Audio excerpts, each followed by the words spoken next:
गणेश भगवान की जय, बोले शंकर भगवान की जय, कार्तिक जी की जय, माता पार्वती की जय। शिव पुराण आरंभ, बोलो आज की आनंद की जय। 42वां अध्याय, द्वादश ज्योतिर्लिंग। नंदीश्वर बोले, हे सनत कुमार जी, जब मैं आपको सर्वव्यापी भगवान शिव के 12 ज्योतिर्लिंगों रूपी अवतारों के बारे में बताता हूँ। सौराष्ट्र में सोमनाथ, श्री शैल में मल्लिकार्जुन, उज्जैनी में महाकालेश्वर, ओंकार में अपरेश्वर, हिमालय पर केदार, डांकनी में भीमशंकर, काशी में विश्वनाथ, गोमती तट पर अम्बिकेश्वर, चिताभूमि में वैद्यनाथ, दारुकवन में नागेश, सेतुबंध में रामेश्वरम तथा शिवालय में भुवनेश्वर नामक 12 अवतार हैं। जो मनुष्य शुद्ध हृदय और भक्ति भावना से इन ज्योतिर्लिंगों का पूजन और दर्शन करता है, उसे परम आनंद की प्राप्ति होती है। वह जो शिवजी के प्रथम ज्योतिर्लिंग सोमनाथ का सच्चे हृदय से पूजन करता है, उसके सभी रोगों जैसे क्षय, कुष्ठ आदि का नाश होता है, उसके सारे पाप धुल जाते हैं और उसे भक्ति व मुक्ति प्राप्त होती है।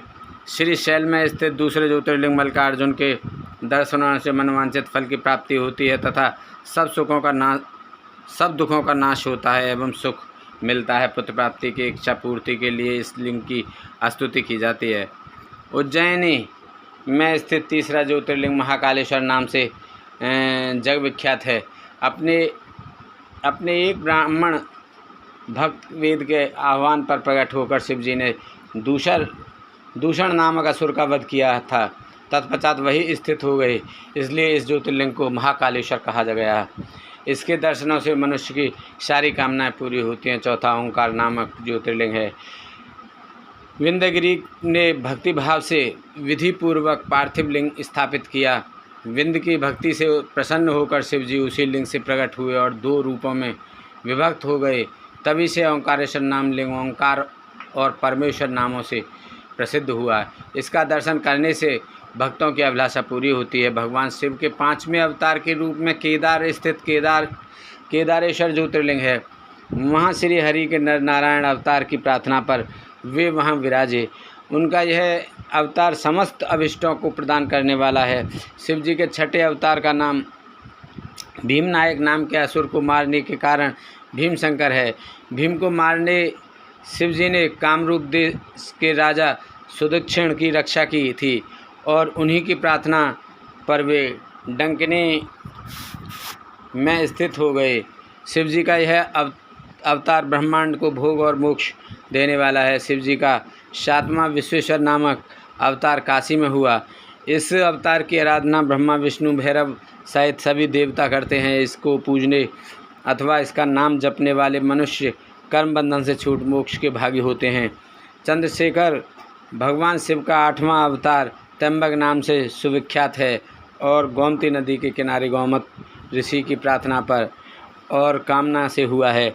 इस ज्योतिर्लिंग के दर्शन और स्पर्श से सब कामनाएं पूर्ण होती हैं और मृत्यु पश्चात मुक्ति मिलती है। पवित्र पावनी गंगा गौतम ऋषि के स्नेहवश गौतमी के नाम से प्रभावित हुई। 9वां वैद्यनाथ अवतार शिवजी ने धारण किया। अनेक लीलाएं करने वाले त्रिलोकीनाथ भगवान शिव रावण के लिए आविर्भूत हुए और चिताभूमि में ज्योतिर्लिंग रूप में स्थित होकर वैद्यनाथेश्वर नाम से प्रसिद्ध हुए। उनके दर्शनों से भोग और मोक्ष की प्राप्ति होती है। भगवान शिव का 10वां नागेश्वर अवतार अयोध्या में हुआ। इस अवतार में शिवजी ने दारुक नामक असुर को मारकर अपने एक वैश्य भक्त सुप्रिया की रक्षा की थी। शिवजी के इस लिंग का दर्शन और पूजन करने से महापातकों का समूह नष्ट हो जाता है। देवादिदेव महादेव जी का 11वां अवतार सेतुबंध में रामेश्वर अवतार कहलाता है। सीता जी को वापस लाने के लिए लंका जाते समय समुद्र तट पर श्री रामचंद्र जी ने इस लिंग को स्थापित कर भगवान शिव की आराधना अर्चना की थी। उनकी प्रार्थना पर शिवजी इस ज्योतिर्लिंग में स्थित हुए। रामेश्वर लिंग को गंगाजल से स्नान कराने वाले मनुष्य को जीवन के बंधनों से मुक्ति मिल जाती है, उसे परम दिव्य ज्ञान की प्राप्ति होती है। यह ज्योतिर्लिंग भोग तथा मुक्ति प्रदान करने वाला है। इसका पूजन देव दुर्लभ कैवल्य मोक्ष प्रदान करता है। इसी प्रकार शिवजी का घुश्मेश्वर नामक 12वां अवतार हुआ, जिसमें उन्होंने अपने प्रिय भक्त घुश्मा को आनंद दिया। दक्षिण दिशा में देवलोक के निकट शिवजी सरोवर में प्रकट हुए। घुश्मा ने अपने पुत्र को पुनर्जीवित करने हेतु शिवजी की तपस्या की। तब उसकी भक्ति से प्रसन्न होकर महादेव जी ने उसके पुत्र को जीवित किया एवं उसकी प्रार्थना पर वहीं ज्योतिर्लिंग के रूप में स्थित होकर घुश्मेश्वर नाम से विख्यात हुए। इस शिवलिंग का भक्तिपूर्वक पूजन करने से मनुष्य इस लोक में सुखों को भोगकर अंत में मोक्ष को प्राप्त होता है। हे महामुने, इस प्रकार मैंने त्रिलोकीनाथ देवादिदेव शिवजी के 12 दिव्य ज्योतिर्लिंग का वर्णन आपसे किया। शिवजी की यह दिव्य 12 अवतारों वाली ज्योतिर्लिंग कथा को जो मनुष्य शांत चित्त और श्रद्धा भाव से पढ़ता या सुनता है, उसे सब पापों से छूटकर भोग व मोक्ष की प्राप्ति होती है। यह 100 अवतारों की शतरुद्र नामक संहिता सब कामनाओं को पूरा करने वाली है। इस कथा को मन लगाकर पढ़ने या सुनने से सभी लालसाएं और कामनाएं पूरी हो जाती हैं और सांसारिक बंधनों से मुक्ति मिल जाती है। श्री रुद्र संहिता संपूर्ण। बोलो शंकर भगवान की जय। श्री कोटि रुद्र संहिता। प्रथम अध्याय। 12 ज्योतिर्लिंग एवं उपलिंगों की महिमा। निर्विकार होते हुए भी जो अपनी माया से विराट विश्व का आकार धारण करते हैं, स्वर्ग और मोक्ष जिनकी कृपा से वैभव माने जाते हैं, जिन्हें मुनिजन सदा अपने हृदय में अद्वितीय आत्मज्ञानानंद रूप में देखते हैं, उन दिव्य तेज से संपन्न भगवान शिव शंकर, जिनका आधा शरीर शैलराजपुत्री देवी पार्वती से सुशोभित है, उन्हें सदैव मेरा नमस्कार है।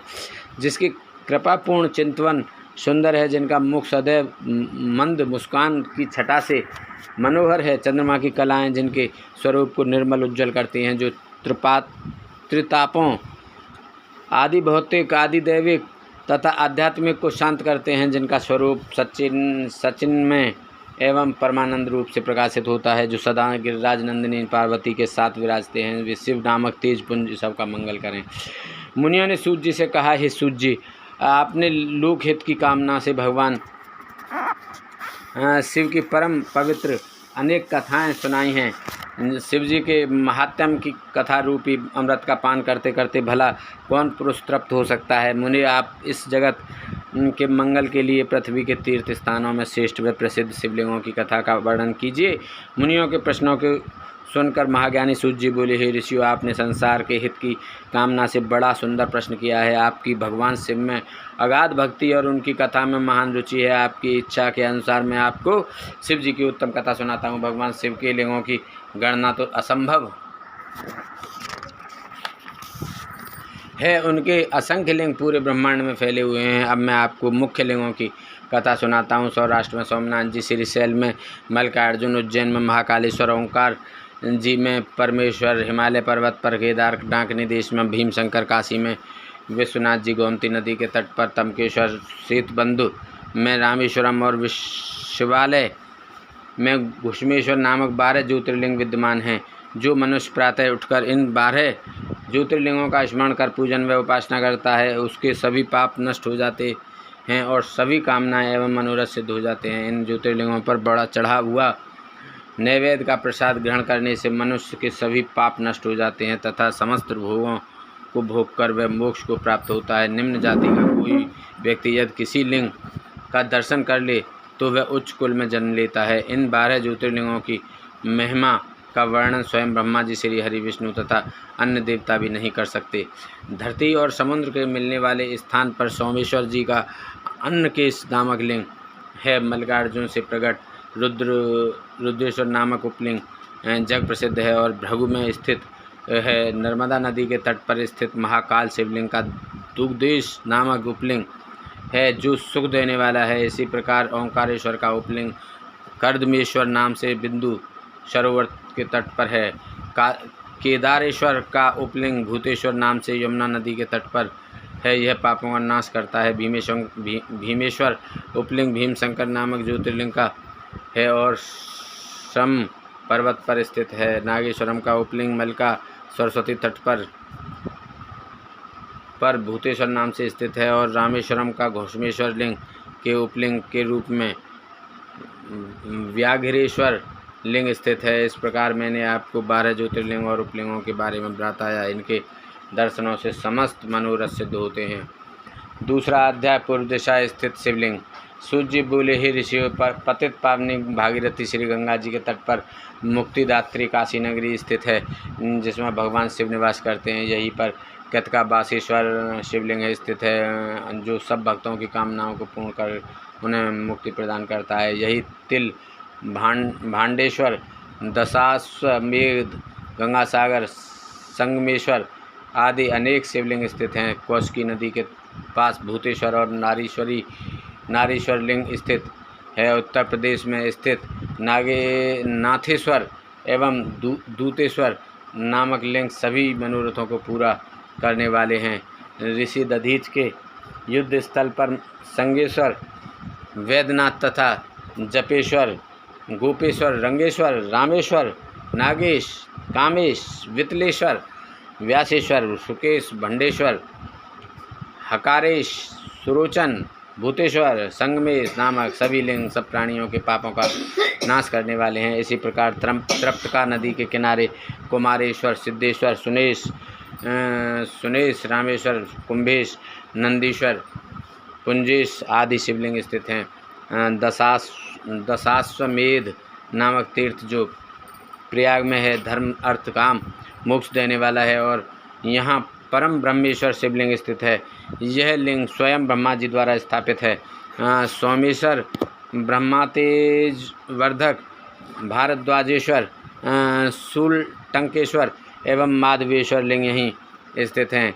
रघुवंशियों की नगरी अयोध्या में नागेश शिवलिंग स्थित है, जो भक्तों को सुख देने वाला तथा अभिष्ट को पूर्ण करने वाला है। इसी नगरी में भुवनेश्वर लोकेश नामक महाशिवलिंग स्थित है। कामेश्वर, शुद्धिकर्ता गणेश, शुक्रेश्वर एवं शुक्र सिद्ध नामक शिवलिंग लोक कल्याण हेतु स्थापित किए गए हैं। सिंध नदी के किनारे बटेश्वर, कृपालेश एवं वक्रेश आदि लिंग स्थित हैं।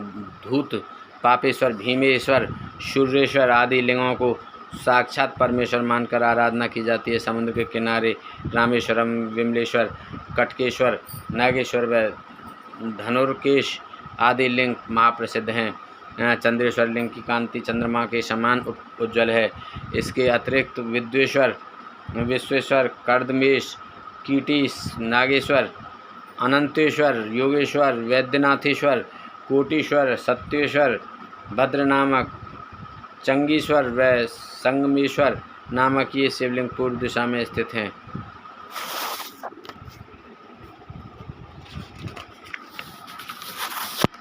तीसरा अध्याय अनसुईया एवं अत्रि मुनि का तप।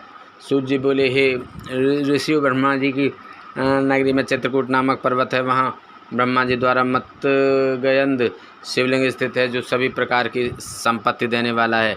इसी प्रकार पूरे संसार में अनेक परम पावन शिवलिंग स्थापित हैं, जो मनोरथों को पूर्ण करने वाले तथा भोग मोक्ष प्रदान करने वाले हैं। पापों का नाश करने वाली गोदावरी नदी के पश्चिम में पशुपति नामक शिवलिंग स्थित है। वहाँ से दक्षिण की ओर जगत का हित करने वाला एवं अत्रि ऋषि की पत्नी देवी अनसुईया को आनंद देने वाला अत्रीश्वर लिंग स्थित है। सूर्य जी की वाणी से अत्रीश्वर लिंग व देवी अनसुईया के बारे में सुनकर ऋषियों ने पूछा, हे सूर्य, इस अत्रीश्वर लिंग शिवलिंग की उत्पत्ति कैसे हुई और इससे देवी अनसुईया का क्या संबंध है, इस विषय में हमें बताइए। तब सप्तऋषियों द्वारा उठाए गए प्रश्न का उत्तर देते हुए सूर्य जी बोले, ऋषियों, दक्षिण में चित्रकूट पर्वत के निकट कामद नाम का वन है।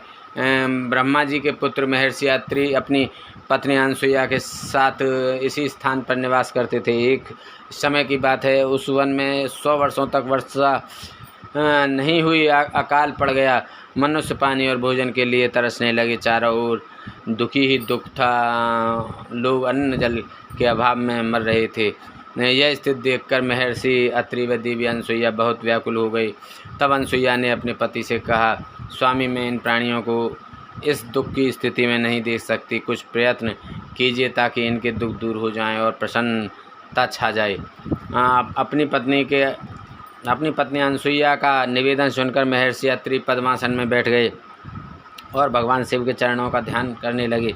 इस प्रकार जब वे समाधि में बैठ गए तब उनके सभी शिष्य उनको अकेला छोड़कर वहाँ से चले गए, परंतु देवी अनसुईया अपने पति की सेवा में लगी रहीं।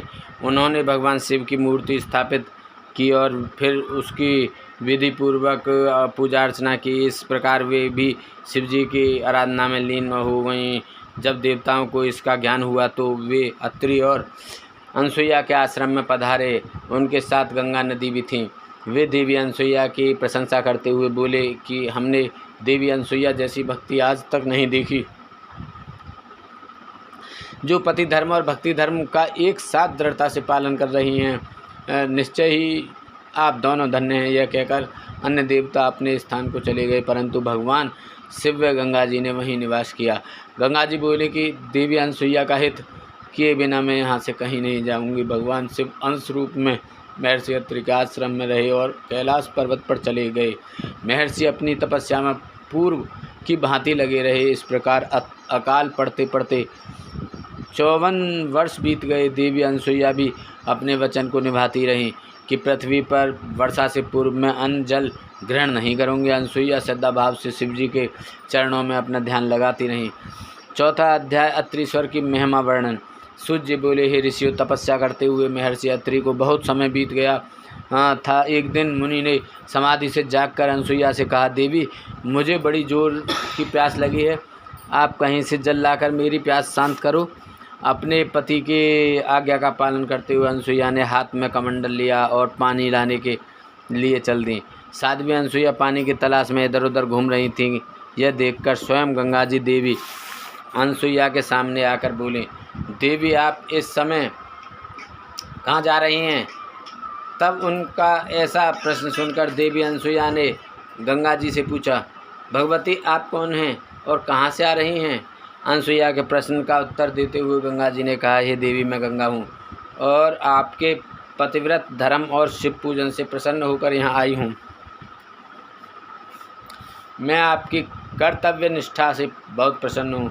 मांगो, क्या मांगना चाहती हो, मैं अवश्य ही तुम्हारी इच्छित वस्तु तुम्हें प्रदान करूँगी। गंगा जी के ऐसे वचन सुनकर देवी अनसुईया ने हाथ जोड़कर विनम्रता से गंगा जी से कहा, हे माता, यदि आप मुझ पर प्रसन्न हैं तो कृपया कर मेरे इस कमंडल को जल से भर दें।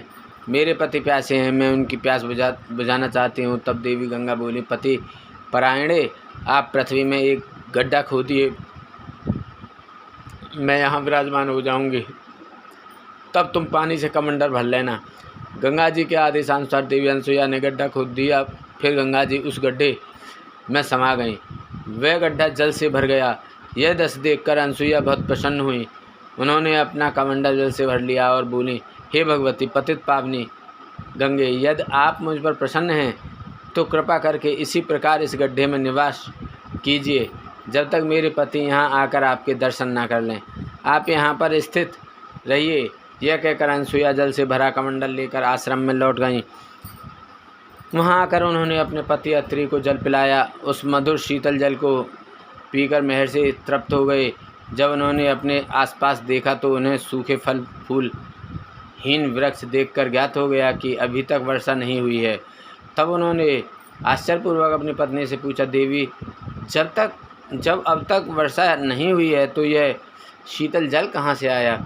अपने पति के वचन सुनकर अनसुईया ने अपने पति से कहा, हमारी शिव आराधना व आपकी तपस्या से प्रसन्न होकर स्वयं गंगा जी यहाँ पधारी हैं और हमारे आश्रम की शोभा बढ़ा रही हैं। यह बताकर अनसुईया अपने पति को साथ लेकर गंगा जी के पास गईं। वहाँ महर्षि अत्रि ने सप्तनी श्री गंगा जी की स्तुति करना आरंभ कर दिया। तत्पश्चात गंगा स्नान करके संध्या वंदन किया। तब गंगा जी ने दोनों पति पत्नी से वहाँ से जाने की आज्ञा मांगी। तब महर्षि अत्रि बोले, हे पतित पावनी गंगा, यदि आप हम पर प्रसन्न हैं तो आप कृपा कर सदा के लिए इसी तपोवन में निवास करें। माते, यहाँ विराज कर हमें कृतार्थ करें। अनसुईया और महर्षि अत्रि की प्रार्थना सुनकर श्री गंगा जी ने कहा, अनसुईये, यदि तुम 1 वर्ष तक की शिव पूजा और पति सेवा का फल मुझे दे दो तो मैं देवताओं और ऋषि मुनियों के हित के लिए यहाँ निवास करूँगी। तब जगत के कल्याण के लिए देवी अनसुईया ने 1 वर्ष की तपस्या और पुण्य गंगा जी को अर्पित कर दिए। यह देखकर त्रिलोकीनाथ भगवान शिव तुरंत उस पार्थिव लिंग से प्रकट हो गए। शिव जी के साक्षात दर्शन पाकर पति पत्नी बहुत प्रसन्न हुए और हाथ जोड़कर शिव जी की स्तुति करने लगे। यह देखकर शिव जी बोले, साध्वी अनसुईया, मैं आपके लोक हित के इस कर्म से बहुत प्रसन्न हूँ। मांगो, क्या मांगना चाहती हो? मैं तुम्हें तुम्हारी इच्छित वस्तु अवश्य प्रदान करूँगा। तब पति पत्नी ने भगवान शिव के दर्शन किए एवं उनका विधि विधान से पूजन किया। भगवान शिव के बार बार पूछने पर अनसुईया एवं महर्षि अत्रि बोले, हे कृपा निधान देवादिदेव भगवान शिव, यदि आप हम पर प्रसन्न हैं तो आप देवी पार्वती सहित यहीं निवास करें, ताकि यहाँ वर्षा हो, अन्न उत्पन्न हो और सभी प्राणियों का कल्याण हो। तब उनकी बात सुनकर भगवान शिव बोले, हे अनसुईया, वे मुनि अत्रि, जैसा आप चाहते हैं वैसा ही होगा। यह कहकर भगवान शिव पार्थिव लिंग में समा गए और अत्रीश्वर नाम से प्रसिद्ध हुए। पतित पावनी श्री गंगा जी भी मंदाकिनी नाम से विख्यात होकर उस कुंड में सदा के लिए स्थापित हो गई। फिर महर्षि अत्रि का वह आश्रम पुनः पहले की भांति हरा भरा हो गया। 5वां अध्याय, नंदकेश की महिमा वर्णन। सूजी बोले, हे ऋषियों, कालंजर नामक पर्वत पर श्री नीलकंठेश्वर शिवलिंग स्थित है। यह भक्तों के लिए कल्याणकारी है। वहीं पर एक सुंदर कुंड है। जो मनुष्य उस कुंड में स्नान करता है उसके सभी पाप नष्ट हो जाते हैं और उसे मुक्ति मिल जाती है। रेवा नदी के किनारे असंख्य लिंग हैं जो अमोघ फल देने वाले हैं। इनकी महिमा अनंत है। मैं आपको भगवान शिव के लिंगों की महिमा के बारे में बताता हूँ। आर्तेश्वर नामक ज्योतिर्लिंग पापों का नाश करने वाला है। यहीं पर परमेश्वर व सिद्धेश्वर नामक लिंग भी हैं। रेवा नदी के किनारे रामेश्वर, कुमारेश्वर, पुंडरीश्वर, मंडलेश्वर एवं तीक्ष्णेश्वर नामक शिवलिंग हैं। इनके दर्शनों से भक्तों के सभी पापों का नाश हो जाता है। नर्मदा नदी के किनारे स्थित धुंधुरेश्वर, सालेश्वर, कुंभेश्वर, सोमेश्वर, नीलकंठेश्वर, मंगलेश्वर व नंदकेश्वर नामक शिवलिंग सभी कामनाओं को पूरा करने वाले तथा मुक्ति प्रदान करने वाले हैं। ऋषियों ने कहा, हे सूत जी, अब आप हम पर कृपा करके हमें नंदकेश्वर लिंग की महिमा के बारे में बताइए। ऋषियों का अनुरोध मानकर सूत जी ने नंदकेश लिंग की महिमा के विषय में बताना शुरू किया। वे बोले, रेवा नदी के किनारे कर्णी नामक नगरी है। उस नगरी में एक ब्राह्मण अपनी पत्नी और 2 पुत्रों के साथ रहते थे। जब वे वृद्ध हो गए तब ब्राह्मण अपने परिवार को वहीं छोड़कर स्वयं शिवनगरी काशी चले गए। कुछ समय पश्चात वहाँ पर उनकी मृत्यु हो गई। जब ब्राह्मणी और उसके पुत्रों को इसकी सूचना मिली तो उन्होंने काशी जाकर ब्राह्मण की अंत्येष्टि एवं उसके अन्य संस्कार किए। तत्पश्चात वे वापस घर लौट गए। कुछ समय बाद ब्राह्मणी का भी अंत समय निकट आ गया। वह बीमार रहने लगी। तब उसने अपने पुत्रों को बुलाकर उन्हें अपनी अंतिम इच्छा बताई। ब्राह्मणी बोली, पुत्रों, मेरी मृत्यु के पश्चात मेरी अस्थियों को गंगा जी में प्रवाहित करना तथा मेरा पिंडदान एवं श्राद्ध काशी में ही करना। पुत्रों ने उनकी इच्छा पूरी करने का वचन दिया। जैसे ही बड़ा पुत्र सुवाद माता के लिए पानी लेने गया, उसने प्राण त्याग दिए। अपनी माता की आखिरी इच्छा पूर्ण करने हेतु सुवाद ने उसकी अस्थियों को काशी ले जाने का निश्चय किया। उसे 20 योजन का मार्ग तय करना था। रास्ते में ही रात घिर गई। तब सुवाद ने एक ब्राह्मण के यहाँ रात गुजारने का फैसला किया। उस ब्राह्मण के घर रुककर सुवाद भगवान शिव का पूजन करने के पश्चात वहीं पर विश्राम करने लगा। तभी वहाँ उसे एक अद्भुत बात दिखाई दी। 6वां अध्याय, ब्राह्मण की सद्गति व मुक्ति। सूत जी बोले, हे ऋषियों, जिस ब्राह्मण के घर में सुवाद ठहरा था वह सुबह शाम दोनों समय अपनी गायों का दूध निकाला करता था। आज भी उसने अपनी स्त्री से कहा कि बर्तन दे दो, मैं दूध निकालता हूँ। तब उसकी पत्नी ने दूध का पात्र दे दिया और बछड़े को खोलकर गाय के पास भेज दिया।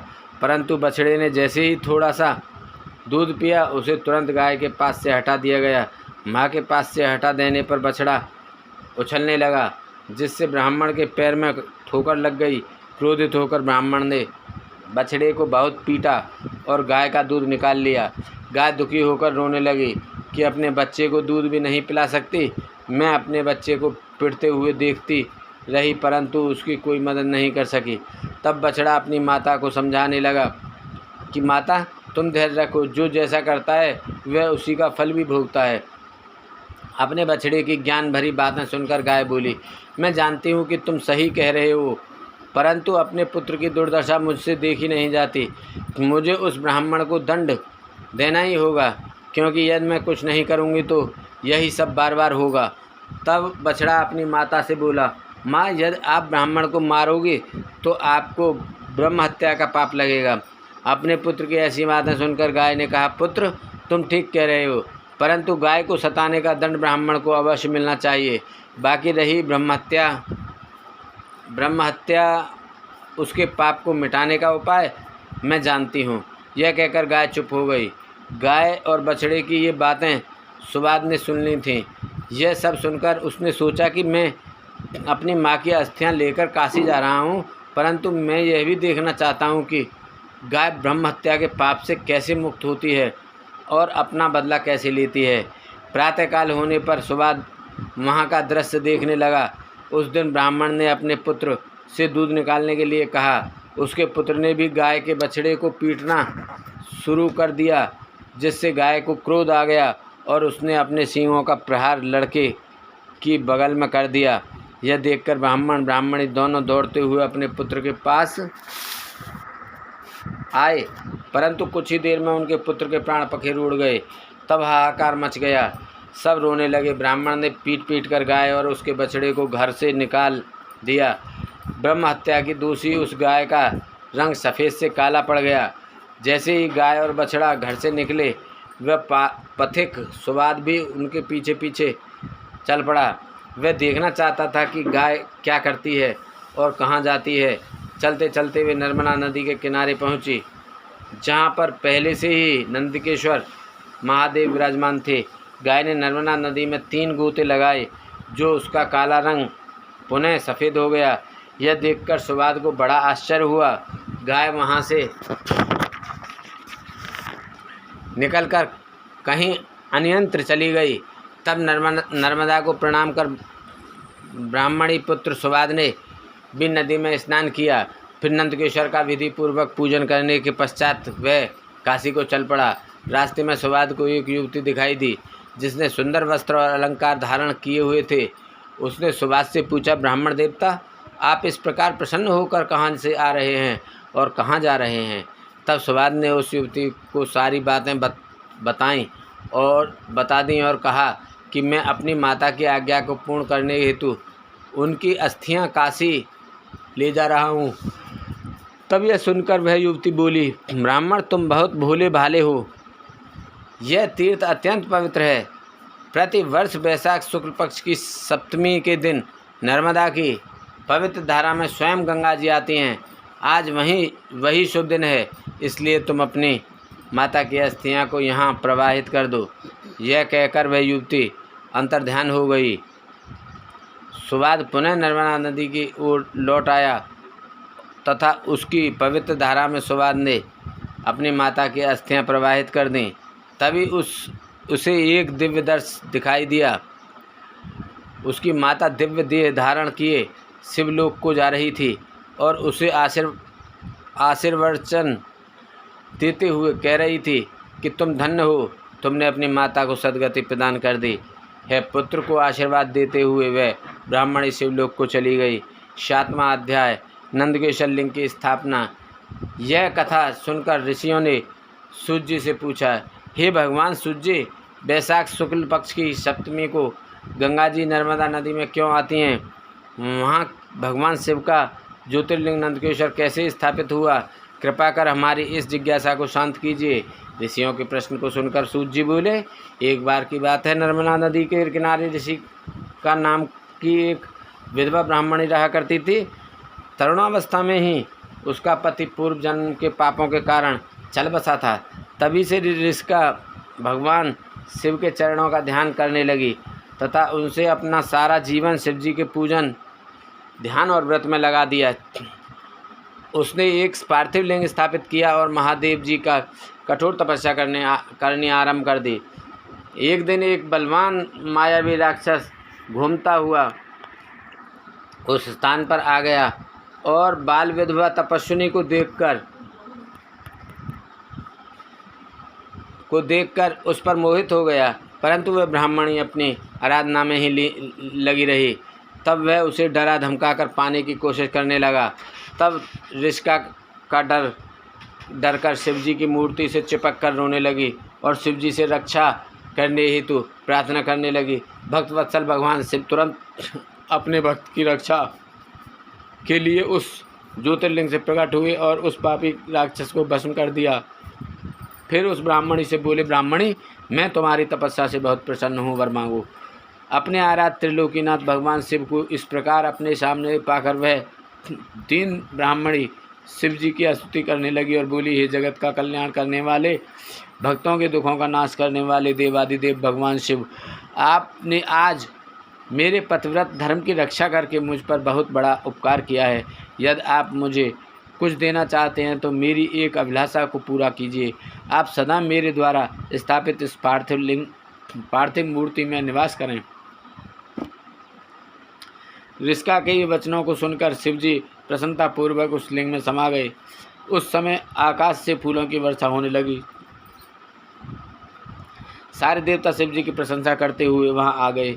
उसी समय पतित पावनी गंगा जी भी वहां आ गईं और उस ब्राह्मणी से बोली, कल्याणी, जहाँ भगवान शिव का निवास होता है वहाँ मेरा आगमन अवश्य होता है, इसलिए वैशाख में शुक्ल पक्ष की सप्तमी तिथि को मेरा यहाँ आगमन होगा।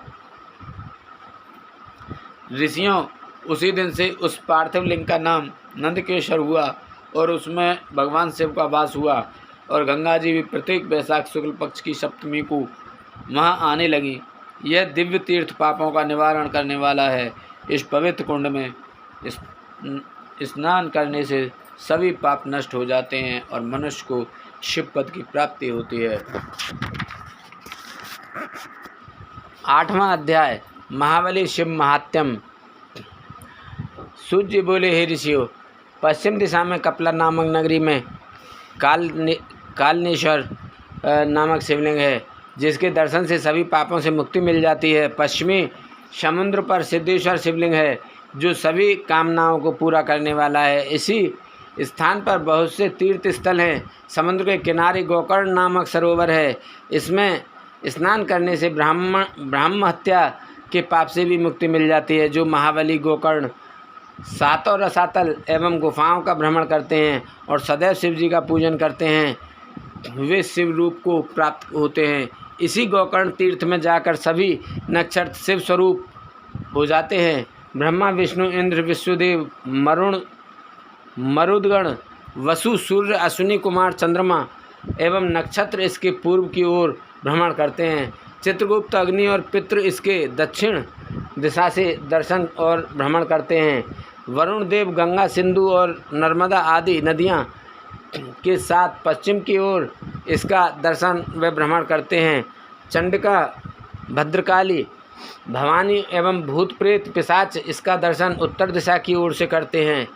सब देवता, पितृ, गंधर्व, चारण, सिद्ध, विद्याधर, किमपुरुष, गुम, खग, बेताल, बलि, दिति के दैत्यपुत्र, मुनिगण एवं सर्प अपनी इच्छाओं की पूर्ति एवं कामनाओं की सिद्धि के लिए देवाधिदेव महादेव जी के दर्शन करते हैं। यहाँ स्थापित भगवान सदाशिव की मूर्ति साक्षात मोक्ष प्रदान करने वाली है। माघ माह के कृष्ण पक्ष की चतुर्दशी पर महाबल सदाशिव का पूजन आराधना किया जाता है। इस परम पवित्र प्रतिमा के पूजन से एक चांडालनी भी अपने पापों से मुक्त हो गई थी और उसे अंत में परम पवित्र शिवलोक की प्राप्ति हुई। 9वां अध्याय, चांडालनी की मुक्ति। सूर्य जी बोले, हे ऋषियों, अब मैं आपको उस चांडालनी की कथा सुनाता हूँ। वह चांडालनी पूर्व जन्म में एक ब्राह्मण कन्या थी। विवाह योग्य होने पर उसके पिता ने उसका विवाह एक ब्राह्मण युवक से कर दिया। विवाह होने के पश्चात वह भोग विलास में डूब गई। विलास के कारण उसका पति बीमार होकर मृत्यु को प्राप्त हो गया, परंतु उसकी भोग की लालसा पूर्वतः ही रही। अब तो वह स्वतंत्र थी। अपनी इच्छाओं को पूरा करने हेतु वह वेश्या बन गई। तब उसके परिवार वालों ने उसे घर से निकाल दिया और उसे जंगल में छोड़ दिया। वहाँ जंगल में भटकते हुए एक दिन वह एक शूद्र के घर जा पहुँची। इस प्रकार एक युवती को सामने पाकर वह शूद्र उसे पाने की इच्छा करने लगा। तब वह उसके साथ वह वहीं रहने लगी। उस शूद्र के साथ रहते हुए उसने मांस, मदिरा तथा अभक्ष्य वस्तुएं खानी शुरू कर दी। एक दिन वह शूद्र किसी कार्य से बाहर गया था। तब उसे बड़ी जोर से भूख लगी। अपनी भूख शांत करने के लिए उसने अपनी तलवार से आंगन में बंधे बछड़े को काट दिया और उसका मांस खा लिया। इस प्रकार उसने अपने जीवन में सब प्रकार के पाप किए तथा मृत्यु काल आने पर मृत्यु को प्राप्त हुई। यमराज उसे नरक के लिए ले गए और वहाँ उसने नरक की यातनाएं भोगी। अगले जन्म में उसका जन्म एक शूद्र चांडाल के घर हुआ। वह अंधी जन्मी थी और अपने पूर्व जन्मों के पापों के कारण कूड़ी हो गई थी। उसके आसपास कोई नहीं भटकता था। एक बार उसने कुछ लोगों को सदाशिव के गुणों का गान करते हुए सुना। वे कह रहे थे कि माघ कृष्ण पक्ष की चतुर्दशी को भगवान शिव के दर्शन करने से जन्म जन्मांतरों के पाप धुल जाते हैं और मोक्ष की प्राप्ति होती है। तब कल्याणकारी भगवान शिव के दर्शनों की अभिलाषा मन में लिए वह चांडाल ने गोकर्ण क्षेत्र की ओर चल दी। माघ कृष्ण पक्ष की चतुर्दशी से एक दिन पूर्व वह चांडाल ने गोकर्ण जा पहुंची और भूख प्यास से व्याकुल होकर भीख मांगने लगी। जब वह एक बनिए के दरवाजे पर भीख मांग रही थी तो बनिए ने उसकी झोली में बैल के गले की मजरी डाल दी। जब उस भिखारी ने उसे छू कर देखा तब उस मजरी को उठाकर फेंक दिया। सौभाग्यवश वह मजरी शिवलिंग पर जाकर गिरी और चांडालनी के सारे पाप उस मजरी के शिवलिंग पर चढ़ते ही नष्ट हो गए। अगले दिन चतुर्दशी पर उसने कुछ न खाया और इस प्रकार उसका निराहार व्रत हो गया। भूख के मारे पूरी रात जागी, इसलिए जागरण का फल भी उसे मिल गया। भगवान शिव अपने भक्तों पर सदा अपनी कृपा दृष्टि रखते हैं। उन्होंने उस गरीब चांडालनी के पापों को नष्ट कर दिया और उसकी इच्छा से उसकी मृत्यु हो गई। उसे शिवलोक ले जाने के लिए विमान आ गया। उस दिव्य विमान से वह सदा के लिए सदगति पाकर शिवलोक को चली गई। हे ऋषियों, इस प्रकार अज्ञानता या भूलवश किया गया भगवान शिव का दर्शन व पूजन भी भगवान शिव को प्रसन्न करता है और भक्तों को मोक्ष प्रदान करता है। 10वां अध्याय लोकहितकारी शिव महात्म्य दर्शन। सूर्य बोले, हे ऋषियों, इच्छावाकु वंश में एक बड़ा पुण्यात्मा राजा हुआ जिसका नाम मित्रसेन तथा उसकी पत्नी का नाम दमयंती था। वह अति पतिव्रता व धर्मपरायण स्त्री थी। एक दिन राजा शिकार खेलने के वन को गए। वहीं उन्होंने कुमठ नामक दैत्य को एक महात्मा को परेशान करते देखा। उस महात्मा के कष्टों को दूर करने के लिए उन्होंने उस राक्षस को मार डाला। तत्पश्चात वापस आकर अपना राजकाज देखने लगे। उधर उस दानव के छोटे भाई कपट ने राजा से बदला लेने के लिए रसोइये का वेश बनाया और राजमहल में नौकरी करने लगा। एक बार गुरु जयंती के अवसर पर राजा मित्रसेन ने अपने गुरु वशिष्ठ को भोजन के लिए आमंत्रित किया। गुरुदेव राजा के घर पधारे। उस कपटी राक्षस ने राजा से बदला लेने के लिए खाने में मांस मिला दिया और वह भोजन वशिष्ठ जी को परोस दिया, परंतु गुरु वशिष्ठ ने भोजन करने से पूर्व ही जान लिया कि इस भोजन में मांस है। यह देखकर मुनि को राजा पर क्रोध आ गया और उन्होंने राजा को सदा के लिए राक्षस बन जाने का शाप दे दिया। शाप सुनकर राजा रोने गिड़गिड़ाने लगा और बोला, मुनि श्रेष्ठ, मुझे क्षमा कर दें, यह अपराध मैंने नहीं किया है। राजा के वचनों को सुनकर वशिष्ठ मुनि सोच में डूब गए। तब उन्होंने अपनी दिव्य दृष्टि से जान लिया कि अपराध रसोइये का है, जो कि वास्तव में एक राक्षस है। तब वे राजा से बोले, राजन, तुम्हारा रसोइया एक कपटी राक्षस है। उसी ने जानबूझकर भोजन में मांस परोसा है। मैं अपना शाप वापस तो नहीं ले सकता, परंतु इसका असर कम कर सकता हूँ। तू 12 वर्षों तक राक्षस रहेगा। यह कहकर मुनि वशिष्ठ वहाँ से चले गए। उस शाप के कारण राजा राक्षस बन गया और वनों में भटकने लगा। वह जीवों को मारकर खाता था।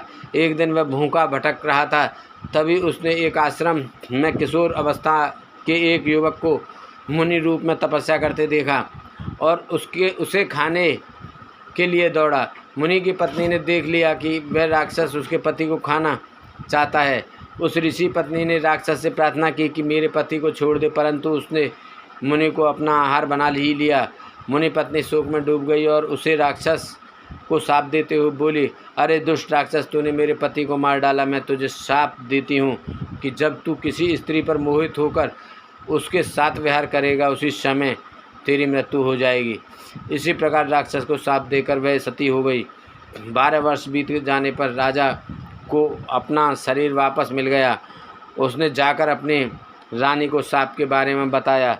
यह जानकर रानी राजा को अपना पास नहीं आने देती थी, परंतु उन दोनों की संतान न होने के कारण दोनों बहुत दुखी थे।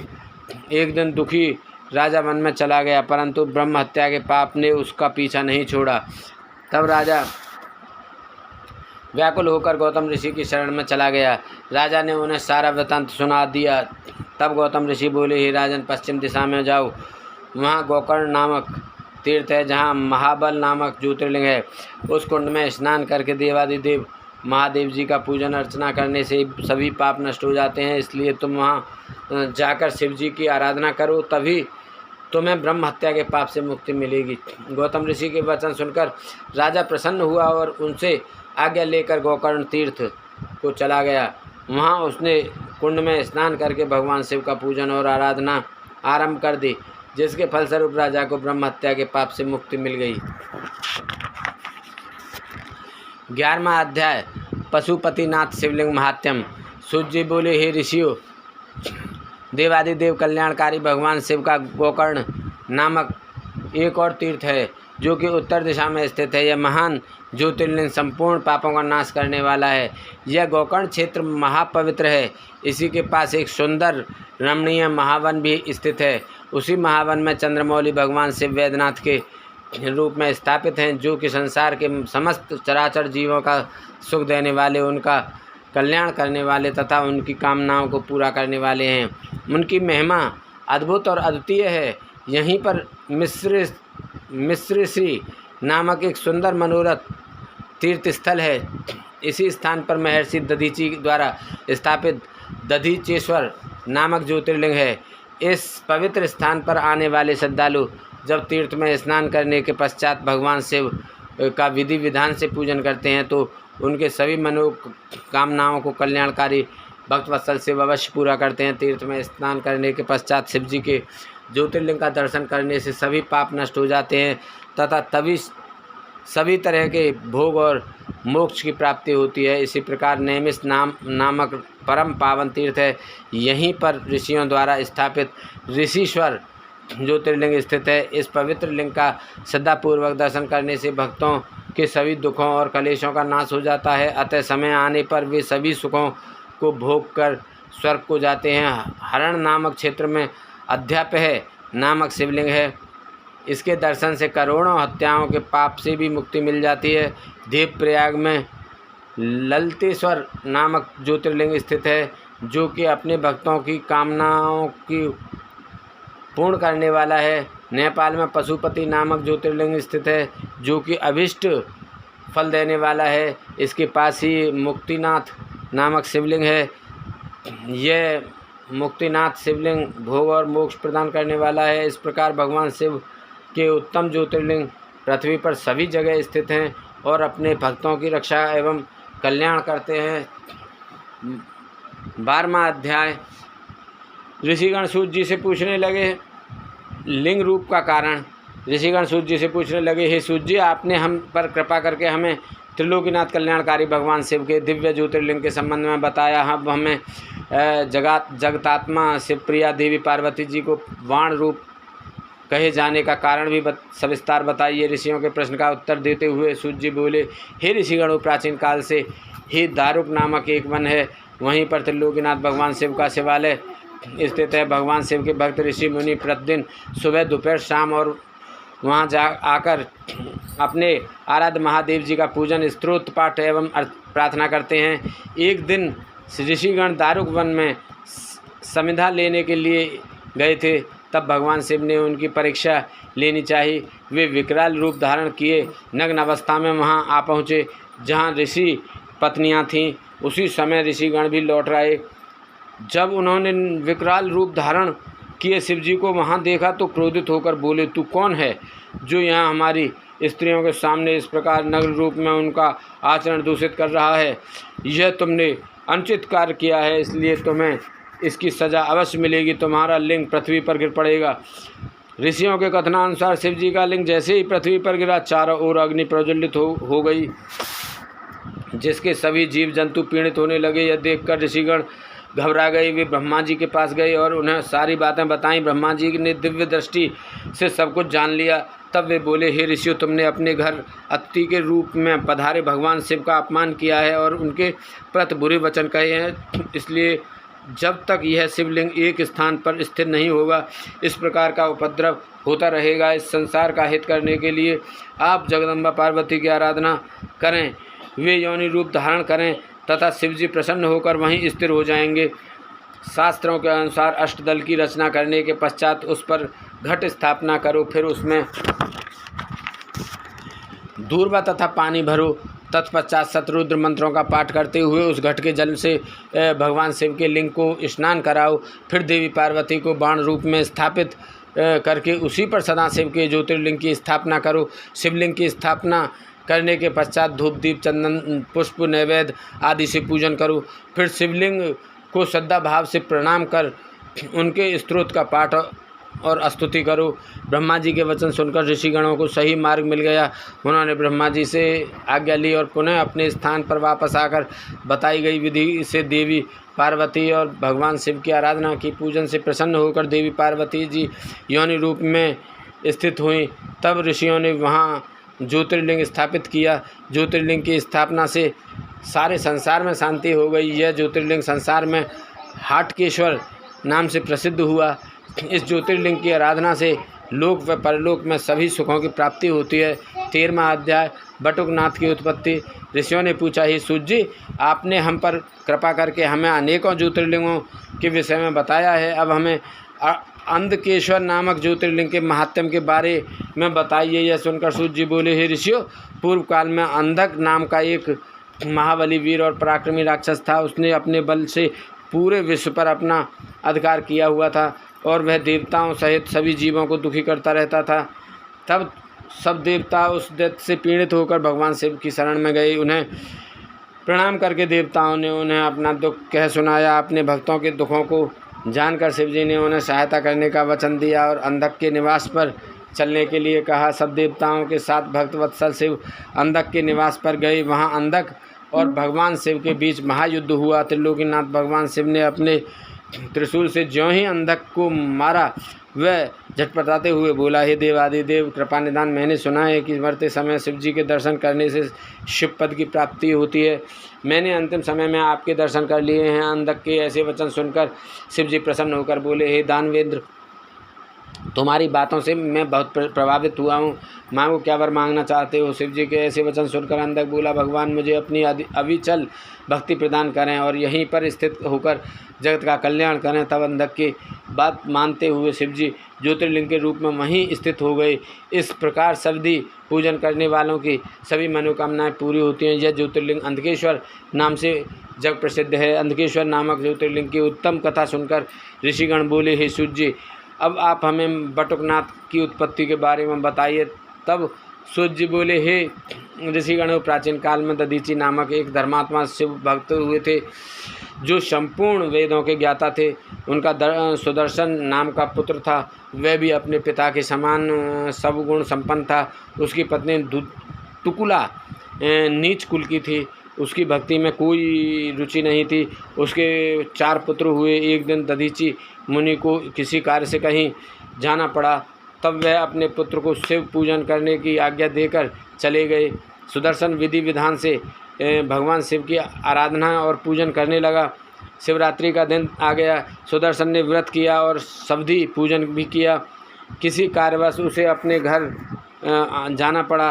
वहाँ उसकी पत्नी ने उसे कामवश कर लिया। तब सुदर्शन बिना शरीर शुद्धि के शिवजी के मंदिर में पहुंचकर शिवजी का पूजन करने लगा। इससे भगवान शिव अप्रसन्न हो गए और उन्होंने सुदर्शन को जड़ बुद्धि होने का शाप दे दिया। तब मुनि दधीचि वापस लौटे तो उन्हें सारी बातें पता चली। उन्हें यह जानकर बड़ा दुख हुआ कि उनके पुत्र ने सारे कुल को कलंकित कर दिया है। वे शुद्ध हृदय से जगदम्बा पार्वती जी की आराधना करने लगे। उन्होंने विधि विधान से पूजन कर जगदम्बा को प्रसन्न कर लिया। देवी पार्वती ने प्रसन्न होकर उन्हें दर्शन दिए। तब दधीचि मुनि ने हाथ जोड़कर उन्हें प्रणाम किया और अपने पुत्र सुदर्शन को उनके चरणों में डालकर बोले, हे मातेश्वरी, मेरे पुत्र को दीक्षा देकर इसका कल्याण करो, इसकी बुद्धि को सही कर दो, इसे भगवान शिव के क्रोध से बचाकर उनका अनन्य भक्त बना दो। तब पार्वती जी ने सुदर्शन को जनेऊ पहनाकर उसे गायत्री मंत्र की दीक्षा दी। फिर देवी अंतर्ध्यान हो गई। सुदर्शन ने षोडशोपचार से शिवजी का पूजन किया, जिससे वे प्रसन्न हो गए और उन्होंने उसके सभी अपराधों को क्षमा कर दिया। शिवजी ने उन्हें साक्षात दर्शन दिए और सुदर्शन व उसके पुत्रों का बटुक रूप में अभिषेक किया। आपका यह रूप सारे संसार में पूजनीय होगा, यह कहकर शिवजी अंतर्ध्यान हो गए। उसी दिन से सुदर्शन बटुक नाम से संसार में विख्यात हुए और शुभ अशुभ सभी कार्यों में उनकी पूजा करने का विधान है। 14वां अध्याय सोमनाथेश्वर की उत्पत्ति। सूर्य जी बोले, हे ऋषियों, अब मैं आपको सोमनाथ नामक ज्योतिर्लिंग की महिमा के बारे में बताता हूँ। प्रजापति दक्ष ने अपनी अश्विनी रोहिणी नामक 27 पुत्रियों का विवाह चंद्रमा से कर दिया, जिन्हें पाकर चंद्रमा की शोभा बढ़ गई। अपनी सभी पत्नियों में चंद्रमा रोहिणी से अधिक प्रेम करते थे, इसलिए अन्य सभी दुखी रहती थीं। एक दिन उन्होंने अपने पिता को इस विषय में बताया। तब प्रजापति दक्ष चंद्रमा को समझाने लगे। दक्ष बोले, हे जमाता, मैंने अपनी 27 कन्याओं का विवाह तुमसे किया है, परंतु आप उनमें से असमानता का व्यवहार क्यों करते हैं? एक पत्नी से प्रेम और अन्यों से प्रेम न करना सही नहीं है, इसलिए आपको सभी पत्नियों को समान रूप से प्यार करना चाहिए। ऐसा समझाकर दक्ष अपने घर लौट गए, परंतु चंद्रदेव ने उनकी बातों को सरलता से लिया और उनके व्यवहार से कोई परिवर्तन नहीं हुआ। तब एक दिन दक्ष पुत्रियों ने पुनः अपने पिता से चंद्रमा के व्यवहार के बारे में बात की। यह जानकारी प्रजापति दक्ष को क्रोध आ गया और उन्होंने चंद्रमा को क्षीण व मलिन होने का शाप दे दिया। उनके शाप के फलीभूत होने से चंद्रमा की कांति क्षीण हो गई और वह मलिन हो गया। चंद्रमा की ऐसी स्थिति देखकर देवराज इंद्र व अन्य सभी देवता मिलकर ब्रह्मा जी के पास गए और उन्हें जाकर सब बातें बताईं तथा चंद्रमा का उद्धार करने के लिए कहा। तब ब्रह्मा जी बोले, हे देवताओं, यह चंद्रमा बड़ा ही दुष्ट प्रवृत्ति का है। पूर्व में भी यह देवगुरु बृहस्पति की पत्नी तारा को ले भागा था। अब यह दक्ष की पुत्रियों के साथ असमानता का व्यवहार कर सभी को दुखी कर रहा है। परंतु फिर भी तुम्हारी प्रार्थना पर मैं एक उपाय बताता हूँ। यह चंद्रमा प्रभास नामक पवित्र तीर्थ में जाकर भगवान शिव की आराधना करके महामृत्युंजय मंत्र का जाप कर उन्हें प्रसन्न करे, तभी उसके दुखों का निवारण हो सकता है। ब्रह्मा जी को प्रणाम करके सब देवता इंद्र सहित चंद्रमा के पास आए और उन्हें सारी बातें बताईं। तब उन्हें लेकर वे प्रभास क्षेत्र पहुँचे। वहाँ जाकर चंद्रमा ने विधि विधान से त्रिलोकीनाथ भगवान शिव का पूजन किया और आसन पर बैठकर महामृत्युंजय मंत्र का जाप करने लगे। इस प्रकार वे दृढ़तापूर्वक मंत्र का जाप करते रहे। इस 10 करोड़ जाप पूरे होते ही भगवान शिव प्रसन्न होकर चंद्रमा के सम्मुख प्रकट हो गए। उन्होंने चंद्रमा से मनोवांछित वस्तु मांगने के लिए कहा। चंद्रमा ने हाथ जोड़कर आराध्य शिव जी को प्रणाम किया और बोले, हे भगवान, यदि आप मुझ पर प्रसन्न हैं तो कृपा कर मेरे 6 रोग को दूर कीजिए। तब भगवान शिव बोले, हे चंद्रमा, मैं प्रजापति दक्ष के शाप को समाप्त नहीं कर सकता, पर उसका प्रभाव कम कर सकता हूँ। माह के कृष्ण पक्ष में 15 दिनों में तुम्हारी कलाएँ क्षीण होंगी तथा शुक्ल पक्ष के 15 दिनों में ये कलाएँ बढ़ेंगी। चंद्रमा ने शिव जी से प्रार्थना करते हुए निवेदन किया कि आप देवी पार्वती सहित यहीं पर निवास करें। तब उनकी प्रार्थना को स्वीकार करते हुए चंद्रमा के नाम से ही शिवजी सोमेश्वर कहलाए। वह संसार में सोमनाथ नाम से विख्यात हुए। वहीं पर चंद्र कुंड नाम से एक कुंड देवताओं ने बनाया। इस कुंड में ब्रह्मा जी व शिव जी का निवास माना जाता है। इस कुंड में स्नान करने से सभी पाप छूट जाते हैं। 6 मास तक इस पवित्र कुंड के जल में स्नान करने से असाध्य रोगों से भी मुक्ति मिल जाती है तथा मनोवांछित फल की प्राप्ति होती है। भगवान शिव के आशीर्वाद से चंद्रमा निरोग हो गए और पहले की भांति अपना कार्य करने लगे। इस प्रकार मैंने सोमनाथ की उत्पत्ति के बारे में तथा सोमेश्वर ज्योतिर्लिंग के बारे में बताया। इस कथा को सुनने, पढ़ने अथवा दूसरों को सुनाने से अभिष्ट फल की प्राप्ति होती है और पाप से मुक्ति मिल जाती है। 15वां अध्याय मल्लिकार्जुन की उत्पत्ति। सूत जी बोले, हे ऋषिगणों, अब मैं आपको मल्लिकार्जुन नामक ज्योतिर्लिंग की उत्पत्ति के बारे में बताता हूँ। एक बार की बात है कि शिव पार्वती ने अपने दोनों पुत्रों को पृथ्वी की परिक्रमा करने के लिए कहा। जब कुमार कार्तिकेय पृथ्वी की परिक्रमा करने वापस आ रहे थे, तभी रास्ते में नारद जी ने उन्हें बहका दिया और कहा कि तुम्हारे माता पिता ने तुम्हारे साथ पक्षपात किया है। तुम्हें परिक्रमा के लिए भेजकर पीछे से तुम्हारे छोटे भाई गणेश का विवाह कर दिया। यह सुनकर कार्तिकेय को बड़ा क्रोध आया। उन्होंने कैलाश पर्वत पर जाकर अपने माता पिता से इस पक्षपात के बारे में कहा और रुष्ट होकर कार्तिकेय क्रौंच पर्वत पर चले गए। इस प्रकार अपने पुत्र के चले जाने पर भगवान शिव पार्वती बहुत दुखी हुए और अपने पुत्र से मिलने के लिए क्रौंच पर्वत पर पहुँचे। जब कुमार को ज्ञात हुआ कि उनके माता पिता आ रहे हैं तो क्रोधवश कार्तिकेय वहाँ से अन्यंत्र चले गए। जब देवादिदेव महादेव जी अपनी प्राणवल्लभा देवी पार्वती के साथ वहाँ पधारे तो कार्तिकेय को न देखकर बहुत दुखी हुए। तब वे दोनों ज्योतिर्मय रूप धारण करके क्रौंच पर्वत पर सदा के लिए प्रतिष्ठित हो गए। उसी दिन से वह पवित्र लिंग मल्लिकार्जुन नाम से जग प्रसिद्ध हुआ। मल्लिका देवी पार्वती का नाम है तथा अर्जुन शब्द शिव का समानार्थी है। उसी दिन से मल्लिकार्जुन ज्योतिर्लिंग में शिव पार्वती का निवास माना जाता है। पुत्र के स्नेह के कारण शिव पार्वती हर वर्ष हर पर्व पर कार्तिकेय को देखने वहाँ जाते हैं। हर अमावस्या को भगवान शिव व पूर्णमासी पर देवी पार्वती अपने प्रिय पुत्र कार्तिकेय के लिए मल्लिकार्जुन ज्योतिर्लिंग में पदार्पण करते हैं।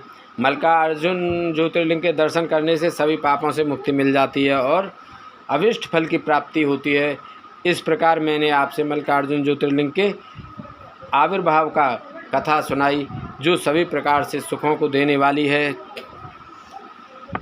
ओम जय शिव ओंकारा, स्वामी भज शिव ओंकारा, ब्रह्मा विष्णु सदा शिव अर्धांगिनी धारा। ओम जय शिव ओंकारा, एकानन चतुरानन पंचानन राज, स्वामी पंचानन राज। हंसानन गरुड़ासन, हंसान गरुड़ासन, वृषवाहन साजय। ओम जय शिव ओंकारा, भुज 4 चतुर्भुज 10 भुज अति सोहे, तेरे गुण रूप निरखता प्रभु बन जन मोहे। ओम जय शिव ओंकारा, अचमाला वनमाला मुंडमाला धारी, चंदन मृग मध्य सोहे, भोले शुभकारी। ओम जय शिव ओंकारा, श्वेतांबर पीतांबर बागंबर अंगे, सनकादिक ब्रह्मादिक भूतादिक संगे। ओम जय शिव ओंकारा, करके मध्य कमंडल चक्र त्रिशूलधारी, सुखहारी सुखकारी जग पालनकारी। ओम जय शिव ओंकारा, ब्रह्मा विष्णु सदा शिव जानत अब वेका, प्रणवाक्षर में शोभित ये तीनों एका। ओम जय शिव ओंकारा। त्रिगुण स्वामी जी की आरती जो कोई नर गावे। कहत शिवानंद स्वामी भजते हरि हर स्वामी मन वांछित फल पावे। ओम जय शिव ओंकारा। जय शिव ओंकारा। स्वामी भज शिव ओंकारा। ब्रह्मा विष्णु सदा शिव अर्धांगिनी धारा। ओम जय शिव ओंकारा। जय शंकर शंकर जय शंकर कैलाशपति। जय गोरा गोरा जय गोरा माँ पार्वती। जय शंकर शंकर जय शंकर कैलाशपति। जय गोरा गोरा जय गोरा माँ पार्वती। जय शंकर जय कृपानि शंकर जय शंकर कैलाशपति। जय गोरा गोरा जय गोरा माँ पार्वती। जय शंकर शंकर जय शंकर कैलाशपति। जय गोरा गोरा जय गोरा माँ पार्वती। जय शंकर शंकर जय शंकर कैलाशपति। जय गोरा गोरा जय गोरा माँ पार्वती। बोल शंकर भगवान की जय। बोल पार्वती माता की जय। बोल गणेश भगवान की जय। बोल कार्तिक भगवान की जय। बोल सभी दई देवतन की जय। बोल इंदेव चंदेव सूर्यदेव की जय। पीर बाबा सिद्धवा भूमिया बाबा की जय। तुलसा मैया गंगे मैया गैया मैया संतोष माता पृथ्वी माता कालका मैया की जय। बोल सभी दई देवतन की जय। बोल हर हर महादेव शंभू।